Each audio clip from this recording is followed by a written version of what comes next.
วันนี้จะมาสวัสดีค่ะวันนี้จะมาร้องเพลงนะคะแบบสวัสดีค่ะวันนี้จะมาร้องเพลงนะคะนี่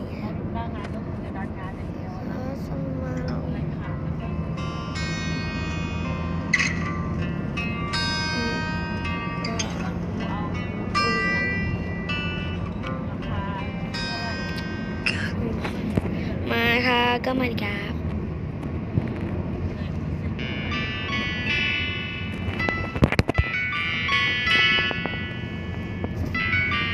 ทีมงานโซนาคาราโอเกะนะคะ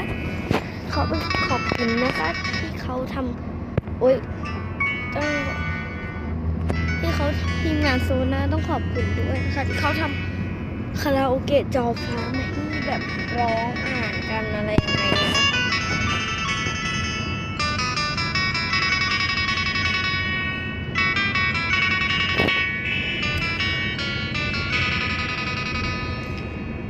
ก็เข้าใจในวันนี้บ่มีเจ้าแล้วดวงแก้วก่อนคำจากกันเจ็บแท้เด็กเจ็บแท้เด็กคือจังสิตายบ่อาจหายรบเรียนจากใจได้ตายตายข้าวก็กินบ่ได้นั่งห้องไห้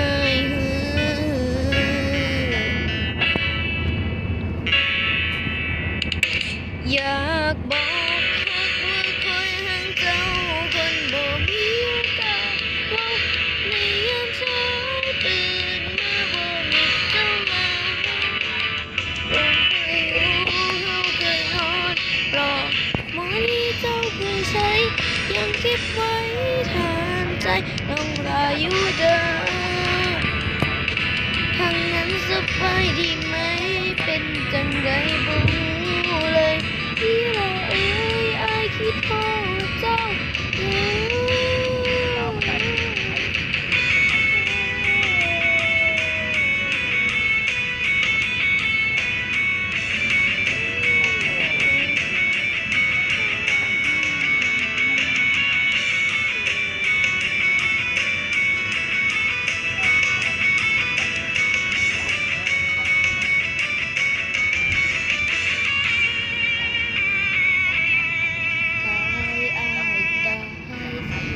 ก็กินบ่ได้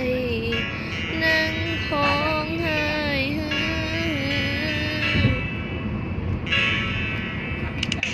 อยากบอกฮักว่าคอยห่างเจ้าคนบ่มีโอกาสพบในยามเช้าตื่นมีเจ้ายังเคยอยู่เราเคยนอนกอดหมอนที่เจ้าเคยใช้ยังเก็บไว้ทานใจน้องรออยู่เด้ออยู่ทางนั้นสบายดีไหมเป็นจังใดบ่ฮู้เลยอีหล่าอ้ายคิดฮอดอยากบอกฮักว่าคอยเจ้าคนบ่มีโอกาสยามเช้าตื่นมาบอกเจ้าลาเขาเคยนอนปลอบหมอที่เจ้ายังเก็บไว้ทานอยู่ทางนั้นสบายดีไหมเป็นจังไดบ่รู้เลยอีหล่าไม่คิดฮอดเจ้าเด้อผมเอามาแมปเลยออกจากทุกมาก็นั่งรถไฟตามหัวหินเลยแล้วตรงนี้แบบอยู่แม่นี่อยากบอกหากว่าคอยห่างเจ้าคงบ่มีโอกาสว่าในยามเช้าตื่นมาบอกเจ้าแล้วเตียงเคยอยู่เฮาเคยนอนปลอกหมอนที่เจ้าเคยใช้ยังเก็บไว้แอบใจน้องอายุเดิมอยู่ทางนั้นสบายดีไหมเป็นจังใดบ่ฮู้เลยอีหล่าอ้ายคิด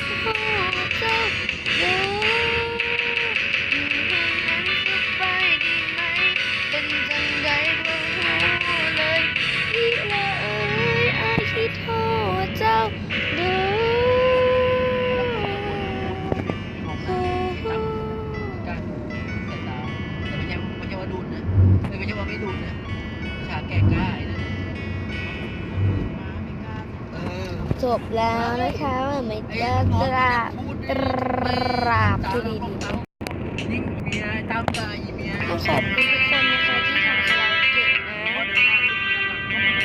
แบบเสียงเพี้ยนไหมมีให้แค่เท่านี้มีเพียงแค่เท่านี้ไม่มีมากมายดังใครเขามีเพียงแค่นิดน้อยมีให้แค่เท่า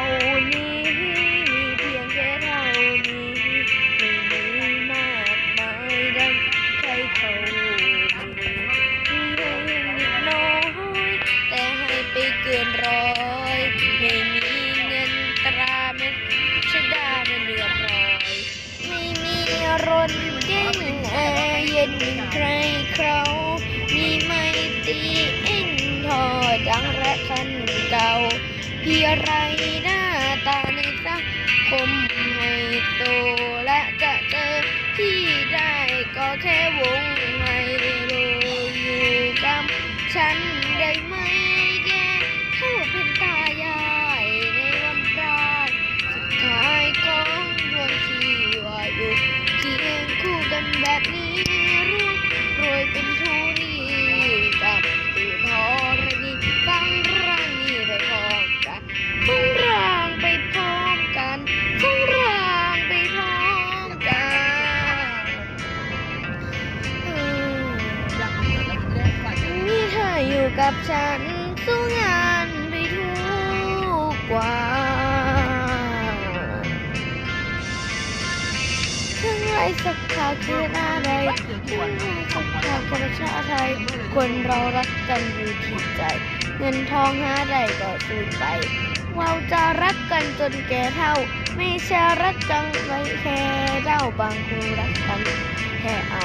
บางคนรักกันบางอังเป้าบางทีรักกันพอเราสวยบางคู่รักกันพอว่าตีมวยผู้หญิงบางคนรักผัวรวยแต่เธอรักผู้ชายเพราะหัวขอบคุณเธอที่รักถึงแม้ไม่มีอะไรถึงมีแต่ตัวกับหัวใจจะอยู่กันไปการอยู่กับฉันได้ไหมแกเข้าเป็นทายายในวันปลายขายของดวงชีวาอยู่เคียงคู่กันแบบนี้ร่วงโรยเป็นธุรีนกับอยู่ทอรณีฟังร่างนี้ไปพร้อมกันฟังร่างไปพร้อมกันฟังร่างไปพร้อมกัน นี่เธออยู่กับฉันทุกงานในทุกวัน เราไม่พูดนะเราไม่บอกว่าเอ้าแต่ว่าไม่ต้อง แรปนะคะเราร้องได้ค่ะ เราว่าแล้วมันนู่น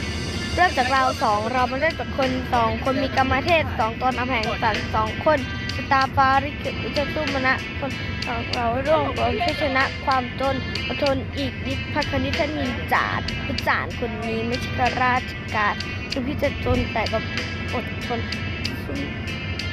รักให้ยอดหญิงไม่ที่จะวันตายอยู่กับฉันได้ไหม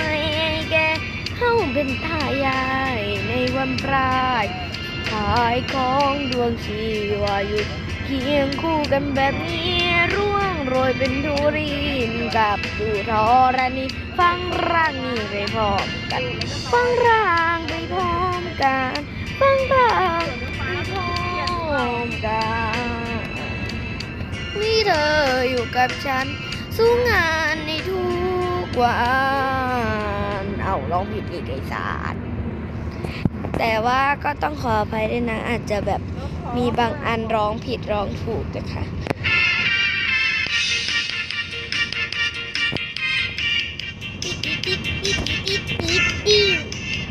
ถ้าใครดูอยู่แบบช่องไม่ค่อยดังนะคะช่องเราไม่ค่อยดังก็ไปบอกให้เพื่อนมาดูช่องเราแบบจดชื่อเราไปให้เพื่อนดูก็ได้นะคะแบบไปช่วยเรียกร้องความสนใจช่วยเรียกไลค์พี่นะคะ จะได้มีเงินเนาะ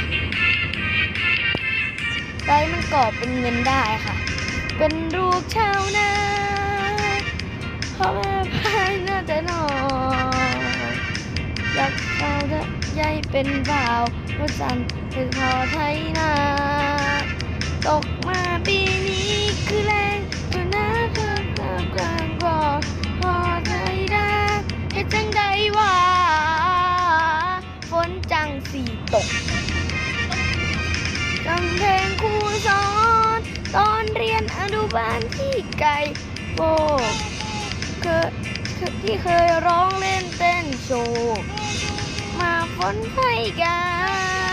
ยฝนเทลงมาเทลงมาเทลงมาที่หน้าตู้ห้องหน้าตู้ห้องหน้าตู้ห้องให้ส่งข่อยเปียกส่งข่อยเปียกส่งข่อยเปียกให้เสื้อข่อยเปียกเสื้อข่อยเปียกเสื้อข่อยเปียกฝนเทลงมาเทลงมาเทลงมาที่หน้าตู้ห้องหน้าตู้ห้องหน้าตู้ห้องให้ส่งข่อยเปียกส่งข่อยเปียกเสื้อข่อยเปียกให้เสื้อข่อยเปียกเสื้อข่อยเปียกเสื้อข่อยเปียกทุกคนค่ะขอเปลี่ยนเพลงได้ไหมคะ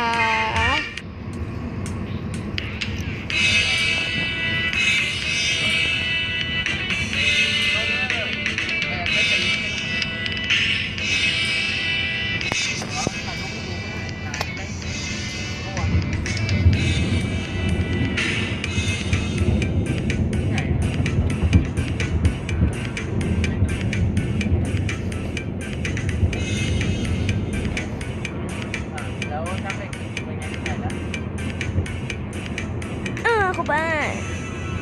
เฮ้เธอนั้นเป็นรูปเบาบันไดว่าแปลกที่หันไปมันเข้าใจอย่างแรงเฮ้เธอไม่รู้มาแต่ไหนมาทำให้ฉันร้องไห้ระวันไหวอย่างแรงก็อยากจะเดินเข้าไปหาไปทักเราเร่งกับเธอว่ารักแต่มันก็เร็วเกินไปไอ้พวกผู้ชายที่เคยเล่นกับกันก็ต้องหยุดเอาไว้ก่อนเพราะตอนนี้จะเลิกคุยทั้งอำเภอคนเดียวนะรู้ไหมจะไม่ยอมแร่งกับใครจะยกให้เธอไปทางใจจะมีแค่เธอเท่านั้นจะเอาเธอแค่คนเดียวอย่าต้องเที่ยวเดียวรถไฟเนาะคือแบบเพลงงงอย่างวันบ้าหมอเธอคนเดียวมาเป็นเธอมารักกันฉันยอมรักคุยทั้งอำเภอรักจริงกับแม่มาคอยรักต้องร้อยพอมายิ่งพี่เผามาโซบมันสิ่งให้ดูนิ่งๆอาจจะจริงผมอายเอามือจะผมจะลายโปรไฟล์ผมจะได้ให้กันสวันวันนั้นไม่ได้สามวันนั้นกับช็อตจุดก็คือสองเรื่องใหญ่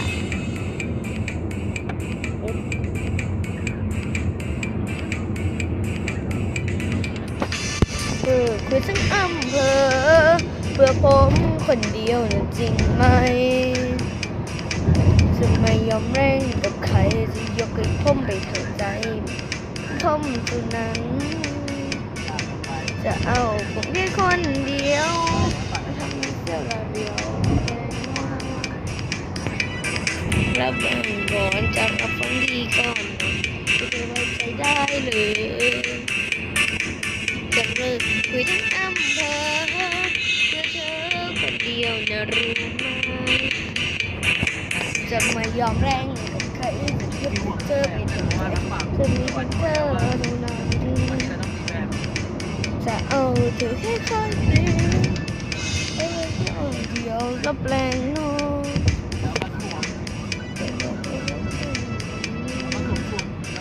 ทุกคนไม่งงยากกว่าไปลองบักกี้เลยแล้วมั่งมาดูกันว่าเพลงไหนร้องได้บ้างไว้สักอาจจะมีคำยากไหมนะครับขอโทษนะครับที่เราอาจจะติดเหมือนมันก็ได้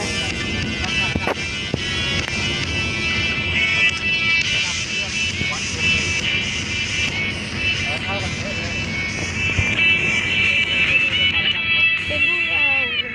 เป็นหมายที่เจ้าตัวท่านเป็นเริกเรียนราเล่นเป็นงูนิดหน่อยรุ่นเดียวกันทุกอ้ายมันดีหน่อยเดียวเลยนิดหน่อยป.3 ป.4โรงเรียนบอกเคยค่ะที่ข้าก็โทรไปปวดตัวคอยอวดว่าเมื่อนี้ก็ราบปวดเด้อคุณครูเด้อ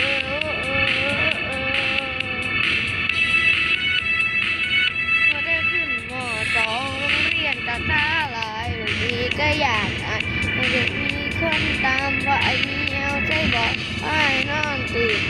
บอกมาก็อยากหายไว้ใจแพมเพิดชิมแมนคือครั้งคือบอกผู้ตัวคอยแน่อยากมีผู้สาวหรือจังเดว่าอาหาจากน้องลาบุกษาคำเพ็นใจเยอะครับใจเยอะใช่พอแล้วครับใช่พอแล้วครับใช่พอแล้วครับเอาจังบอกมาเป็นแฟนกับอายบอกเอาจังบอกมาเป็นแฟนกับอายบอกมันมีเงินหลอกเสีย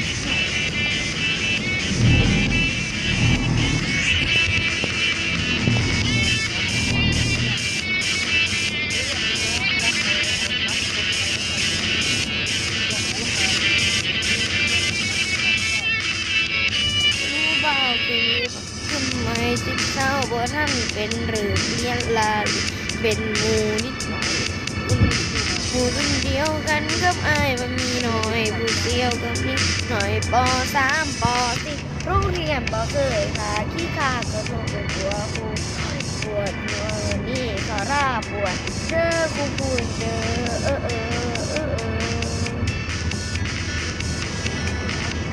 หัวได้ขึ้นม.2เรียนกระเช้าหลายอย่างนี้ก็อยากหามันมีคนตาว่าไอ้นี่ใจบอดว่ายนอนตื่นใจสักมาก็อยากหายไว้ใจพร่ำเพิดใช่มันก็ทำคือบอกหูตัวคอยแน่อยากมีผู้สาวกางเกงลามาหาเจ้าน้องลาหัวสาคำเพิ่นเท่าเดียวเหรอครับเท่าเดียวใจบอดเหรอครับใช่เดียวเหรอครับใช่เดียวใช่ทั้งหมดเหรอครับเอาจังบอกมาเป็นแฟนกับอายบอกเอาจังบอกมาเป็นแฟนกับอายบอกอาจจะลองมั่วนะคะแบบไม่ร้องแหละ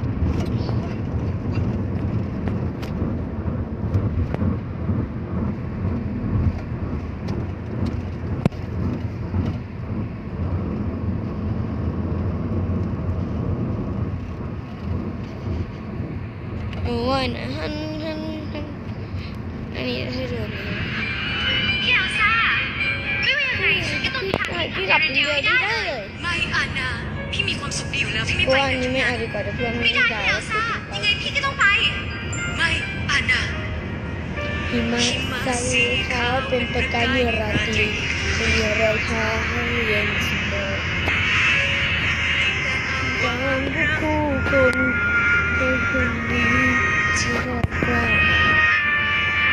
ยังมีพายุซ่อนอยู่มุนในหมุนวนเวียนบ่อย ฉันต้านทานเท่าไรฉันก็ ก็ ห้าม ห้าม ไม่ ไม่ได้ อย่าเปิดใจไปอย่าให้เขาเห็นต้องเป็นคนดีที่เขาสอนให้เป็นปกปิดในใจอย่าให้เขารู้สุดท้ายก็รู้ ปล่อยมันไป อย่างที่เป็นไม่อาจจะเกิดอีกต่อไป ปล่อยออกมาและ และ ซ่ ค อน น แน แน่ บได้พ เป็นค ลัง น มั มัน น สิ้ สิ้ น นเยื่อใยฉันไม่กลัว ปล่อยให้ ให้เขาพูดไป พัดให้โหมกระหน่ำความเรามีทุกเพลงเรียนร้องสักเท่าไหร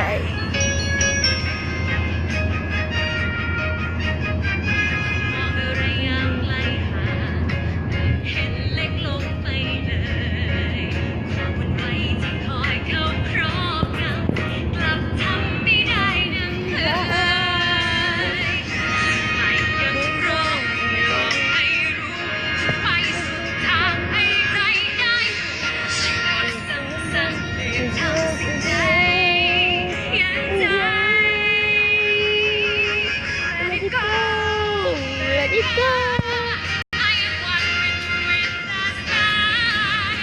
ก็จะเป็นคนเดียวกับพี่ภาคร้องเพลงนะคะเนาะกูก็ติงตองตามเขาไปเลยเนาะ กูก็ติ๊กต๊อกตามมัน ค ไป อน เลย สลิปปิ้งมาสฟื้นบำรุงผิวใน1 คืน เพื่อผิวนุ่ม เด้ง ทันทีที่ตื่น เขายังอยู่ที่ร้านเดิมโต๊ะเดิมที่หนูไปทำเขาบรรยากาศพาไปเป็นใจที่มีเงาอาเทียบโยนุ่มอ่อนแอให้ฮะให้ได้แค่เบาๆสิ่งที่เป็นเรื่องที่ยังเดิมบินบกบังกันรอบนี้เราไม่รู้เป็นอะไรรู้ทุกควรเจ็บปวดทุกเทอยู่ดีๆน้ำตาก็ไหลมาเองได้ยิ่งเหงายิ่งฟังยิ่งเศร้าคิดถึงคนที่เขาทิ้งเราไปรู้ทุกควรเจ็บปวดทั้งคืนกำลังทั้งใจกันได้แต่ฟื้นอยู่ไหมจำมันก็ยิ่งซ้ำเติมเข้าไปก็ยิ่งทำใจไม่ได้แล้วคนจะต้องเป็นร้องตาเราจะแก้วชนไปดูเป็นสันดูมีความสุขมาใ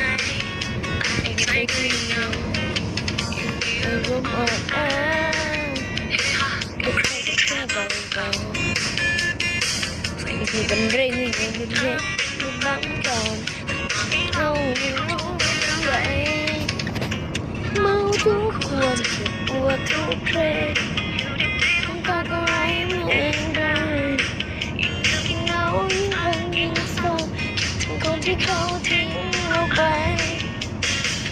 ทุกคนเจ็บปวดทั้งคืนก็ดูมาทั้งท้ายก็เลยฟื้นให้ซ้ำยิ่งซ้ำเติมเข้าไปก็ยิ่งทำใจไม่ได้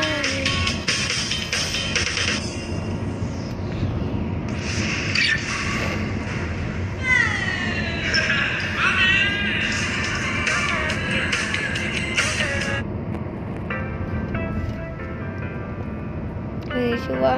ชูแต่เธอไม่รอบชอบแต่เธอไม่รู้ชูแต่เธอไม่รอบชอบแต่เธอไม่รู้ก็รักเธอนะเธอร้ายสดใสน่ารักสดใสหอมน่าดูอยู่ชูเพียงใจแต่ว่าชูแต่เธอไม่รอบชอบแต่เธอไม่รู้เป็นหลานอยากเป็นเจ้าของสไตล์ดูดีแบบเธอฉันไม่อยากเป็นแค่น้องหุ่นก็ร่ำกลิ่นเธอก็หอมแต่ทำให้โลกสดใสเป็นสีรุ้งทันใดเดินเข้าไปหาเธอทำเป็นโทรศัพท์ให้ขอยืมโทรแป๊บหนึ่งแล้วเดี๋ยวค่อยแลกไลน์แบบว่าไลน์เธอไปจนตั้งรักจะขาดไปอยากบอกลาเธอนะก็รักเธอนะแบบเธอน่าร้ายสดใสน่ารักสดใสหอมน่ารู้จนอยากเป็นชู้ถึงใจแบบว่าชู้แต่เธอไม่รอชอบแต่เธอไม่รู้เล่นใครนะเห็นเธอใช้เบิร์ดมาได้ไกลละจังหวะนี้ต้องเข้าต้องเอาละสะบัดบ๊อบจีบต่อไม่รอแล้วนะอันนี้ถึงจะดีเพียงแค่จะเดินโคจะฮอตจะเบิร์นมันสุดละเสื้อผ้าไม่โป๊ะสีสันก็แปะทำจมูกเละเทะหมดละโชคชะตานำพาให้เราได้เจอโลกของฉันสีสันเปลี่ยนไปเพราะเธอกลิ่นหอมเธอมันทำให้ชวนละเมอขอได้ไหมอย่าปล่อยให้ฉันแค่เพ้อจีบเธอก่อนที่มันจะขาดไปอยากบอกลาเธอนะก็รักเธอนะแบบเธอน่าร้ายสดใสน่ารักสดใสหอมน่ารู้จนอยากเป็นชู้ถึงใจแบบว่าชู้แต่เธอไม่รอชอบแต่เธอไม่รู้อย่าบอกลาเธอนะก็รักเธอนะจะชวนมองเป็นแฟนเราให้มาเป็นแฟนเราที่เป็นตอนนี้ก็เป็นได้แค่ชู้เขาแบบว่าชู้แต่เธอไม่รอชอบแต่เธอไม่รู้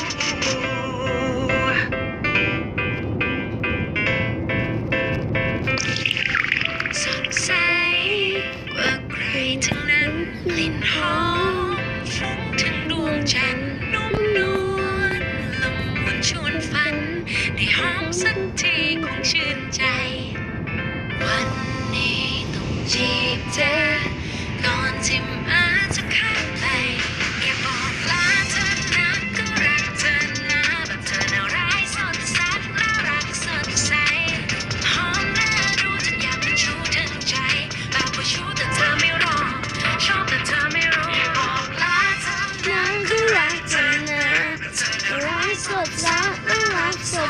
ตอนนี้กำลังไปหัวหินนะคะเมื่อกี้ว่าจะชูทางใจช่วงเดี๋ยวจะไม่รอวันนี้วันอาทิตย์นะคะโอ้วันอาทิตย์กำลังไปหัวหินจบแล้วก็ทำคลิปตอน5:06 นาทีมั้งนี่จะฟังเพลงสิฟ้าน่ารักเลย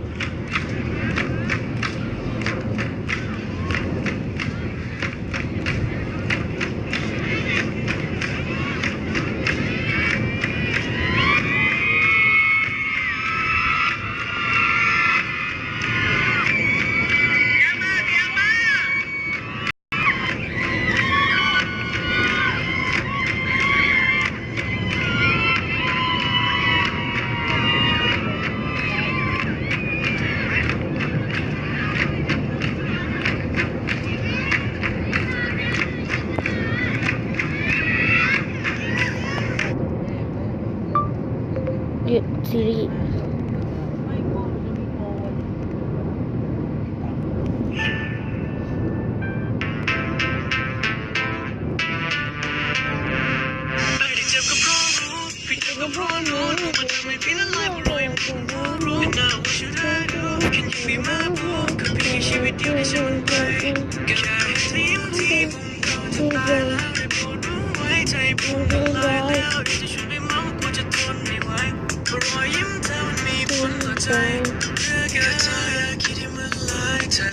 จะปล่อยผมก็ปล่อยกันไปเลยเธอคุณอย่ามากักผมด้วยรอยยิ้มมันแสนหวานประมาณมูลค่ามันมีมากกว่าแสนล้านและผมไม่อยากจะขายต่อใครสัญญาณ ไม่อยากฟัง YouTube อยากไม่เบื่อ YouTube แล้วอันนี้ดีกว่าทุกคนมาเล่นนี้กันนะคะอยากเล่นก็โหลดมาเล่นได้นะคะเขียนไปว่าเกมวิ่งกลับอ่ะ Ayesha, Fairy of Waves. ครับนี่นะคะจะบอกนะ Blue, Fairy of the Dragon Flame. บลูมเบอร์รี่แห่งเพลิงมังกร Stella, สเตลล่าเบอ Fairy ร์รี่ of แห่ the งแสง Shining อาทิต Sun. ย์ Flora, Fairy of ฟลอ Nature. ร่าเบอร์รี่แห่งธรรมชาติ Musa, Fairy of Music. มิวซ่าเบอร์รี่แห่งดนตรีนะคะทุกคนเคยดูแล้วแน่เลยก็คือการ์ตูนวิงส์คับ Techno, เทคนาแบ Fairy รี่ of แห่ง Technology. เทคโนโลยีแบรี่แห่งเทคโนโลยี Ayesha, ไอชาแบ Fairy รี่ of แห่งคลื่ Waves. นแล้วที่เน็ตปลดล็อกแล้วก็จะเข้าไปในนั้นได้นี่คือเพียงคำผ่าน16ไม่ผ่านเรายังผ่านคำนี้ไม่ผ่านค่ะสิกพ่อรู้สิกพ่อแม่เนี่ยมันจะมีซอสแบบนี้นะคะยุบชิบหายแล้วชิบหายแล้วใหม่นะคะใหม่ค่ะ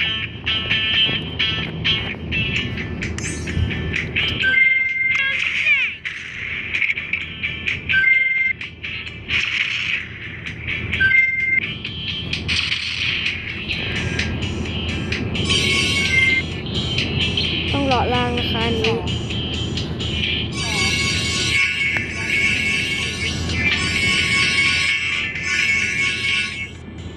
ปลาพวกนี้จะอยู่ข้างล่างเป็นปากครั้ง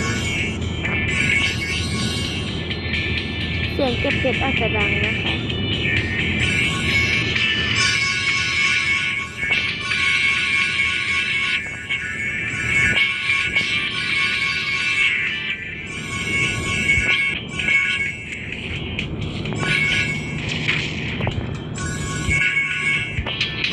ถ่ายแล้วนะคะ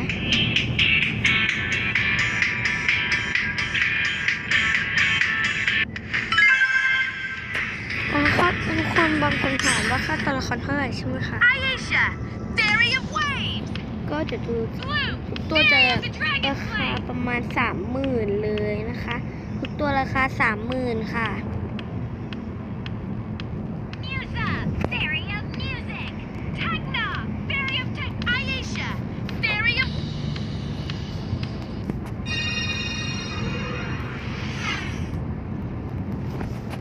ตัวราคา 30,000 นะคะแต่ว่าราคามันเยอะมากเลยอะตั้ง 30,000 เนาะ เยอะจนแบบจ่ายไม่ไหวเยอะเยอะจนจ่ายไม่ไหวเยอะบางคนบอกว่าเหมือนเกมวิ่งแข่งใช่มันเป็นเกมแข่งเวลานะถ้าเป็นเกมแข่งว่าแต่ว่าอันนี้ตอบว่าแข่งแข่งจะพูดบินก็ได้รู้จะพูดว่าอะไรนะคะอันนี้เกี่ยวกับไททานัสนะคะแกทุกคนคงรู้แล้วนะว่าไททานัสเป็นปีศาจแบบไหนไททานัสเป็นปีศาจนังเงือกปีศาจ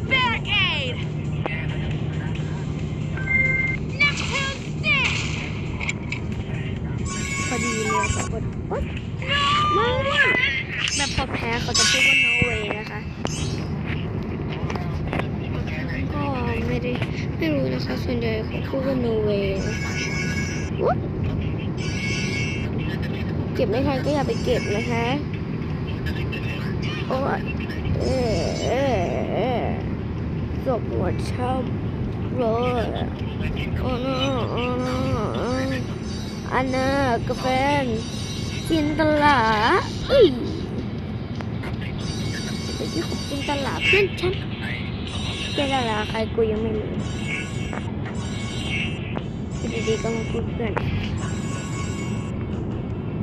คนจินตลาคือใครวะ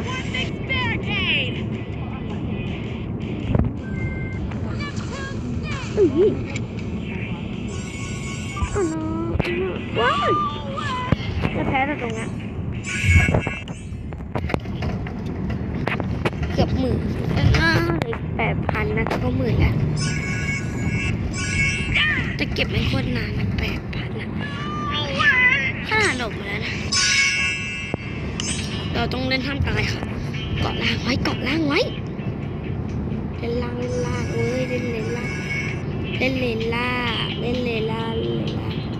ตัวนี้เลนล่าหรือเรียกว่าไอชาสายรีบขึ้นนะคะ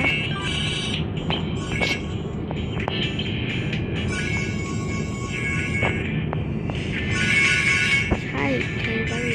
เดี๋ยวก็รู้ว่าไอชาเป็นยังไงอ่ะ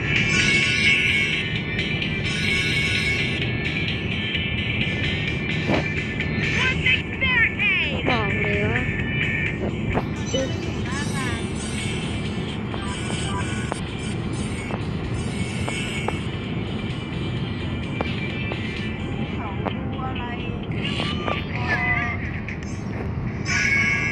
ได้ไงอ่ะได้ไงวะอันนี้เริ่มสนุกแล้วนะคะโอ้เนี่ยแบบมันจะยิ่งยากขึ้นเรื่อยๆบางอันแบบยากจนเราไม่เคยเล่นแล้วก็แบบไม่ได้จะต้องลงมาเริ่มใหม่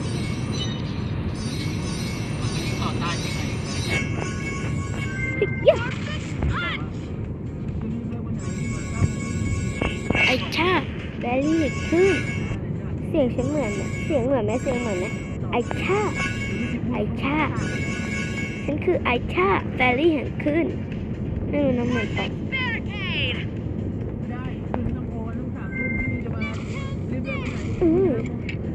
ตั้งนานครับ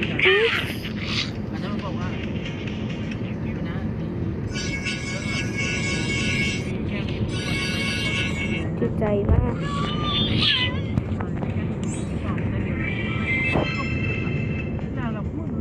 เยี่ยม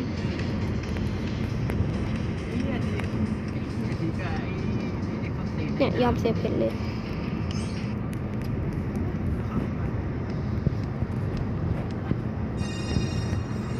ยอมเสียเพชรเรื่องดับไหม โทรมาไอ้ช่างเหล็กก็ไม่ดีเลยป่ะ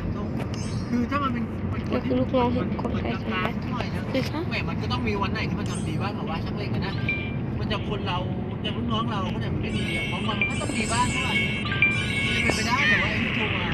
ว่าจ้างว่าไม่ดีก็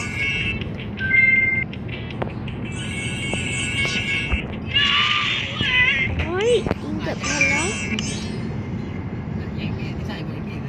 คือผู้จัดตัวนี้ใช่ปะแบบตัวที่มันจะชอบแบบอยู่เป็นตัวประกอบโอ๊ย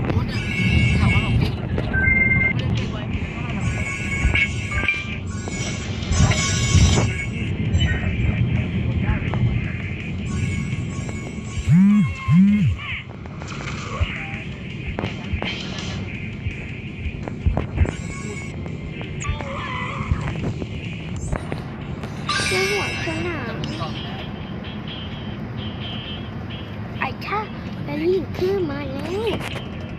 ไอ้ข้าแบรี่หันขึ้นมาแล้วไอ้ข้าแบรี่หันขึ้นมาแล้วค่ะทำให้ข้าเจ็บเกาะกลางแล้วนะ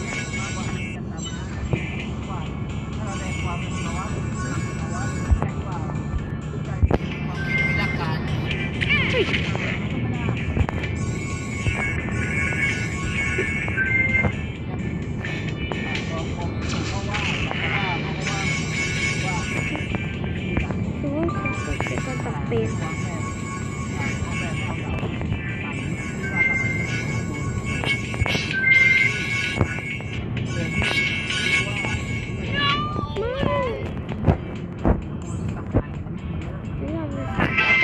80ก็ได้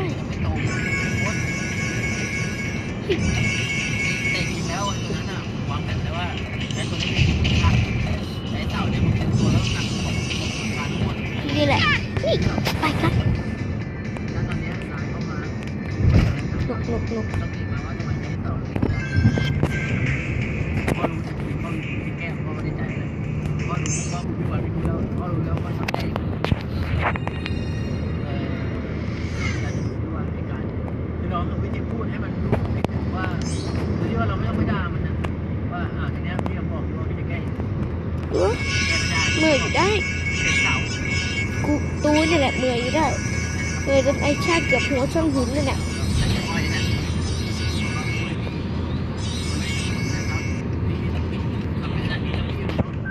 มันก็พูดเยอะจริงๆเลย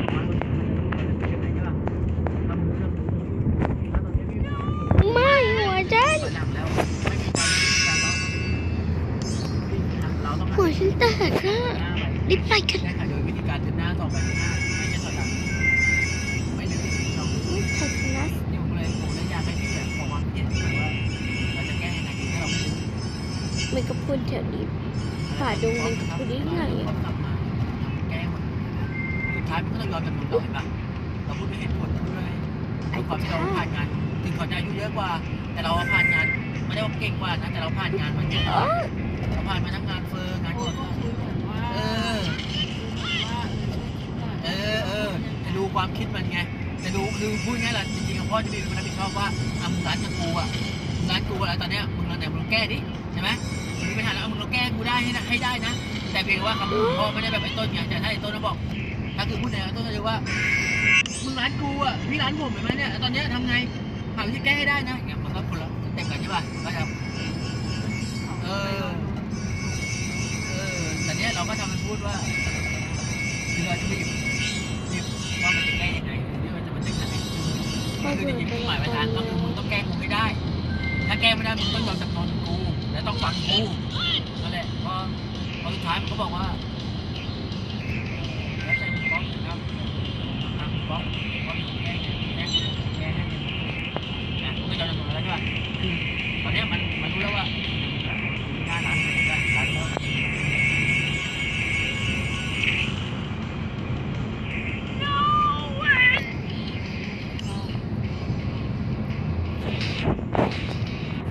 เกมอะไรดีค่ะคุณ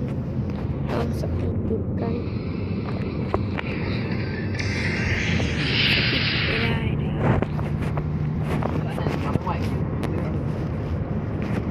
ถ้าเราจะพูดมันหมายความว่ามันต้องขาดเราต้องไม่เอาแล้ว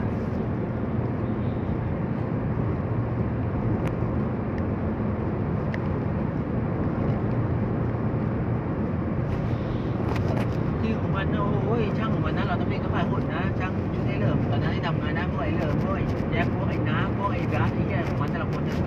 เราต้องนี่มันนะเราต้องนี่คือแต่เราไม่ย้ำเราต้องนี่นิ่มเงี้ยเราไม่ได้พูดว่าอุ้ยทำงานมันไม่ได้เรื่องเลยฮะให้มันทำได้เราไม่ได้พูดผ่านลูกเนี่ยไปลองพูดอย่างเงี้ยมันไม่ได้แบบโชว์ห้ามแกเย็นด้วยเพราะมันแล้วก็หาวิธีพูดใช่ป่ะสุดท้ายก็คือมัน